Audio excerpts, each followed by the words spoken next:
on lâche pas l'affaire, parce qu'on est trop tenace, il n'y a rien à faire, on lâche rien. Bonjour, mardi 26 octobre, tout d'abord la réponse à notre dernier courrier qui relayait l'inquiétude du personnel et réaffirmait que l'outil PIX ne devait pas être obligatoire pour obtenir le télétravail. Ça a été confirmé par notre DRH lors du CSE de vendredi où d'autres sujets ont été abordés.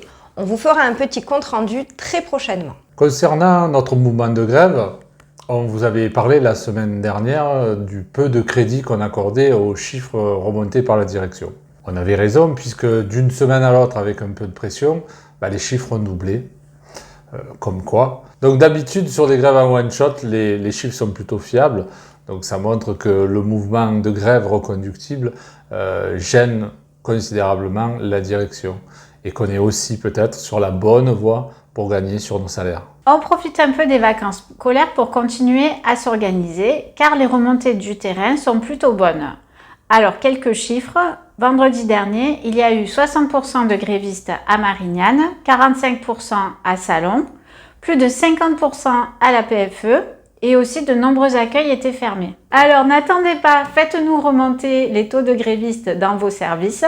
Nous, de notre côté, comme ça, on va mettre la pression au niveau national, puisque vous le savez, on n'est pas les seuls à être en grève. Il y a des grèves reconductibles un peu de partout dans les organismes de sécu, sur tout le territoire. On en profite pour passer le bonjour à toutes les CEPAM, toutes les CAF, toutes les URSAF et toutes les CARSAT de France, dont on est très proche, puisqu'elles sont réunies aujourd'hui avec les représentants de notre syndicat au congrès de la Fédération nationale des personnels des organismes sociaux. Vous le voyez, on continue de s'organiser en vue de la réunion de négociation du 13 décembre à Paris sur nos salaires pour être sur une bonne dynamique afin d'arracher enfin une vraie augmentation de la valeur du point. Alors, il n'y a pas que les salariés de la sécurité sociale qui revendiquent des augmentations de salaire, puisqu'à quelques mois de l'élection présidentielle, l'aumône de 100 € de Jean Castex a du mal à passer.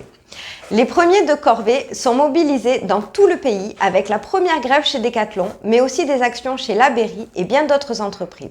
À la sécurité sociale, il y a 25% des travailleurs qui touchent la prime d'activité. Donc on ne va pas lâcher pour une vraie augmentation de salaire. Restez connectés et à bientôt sur les réseaux.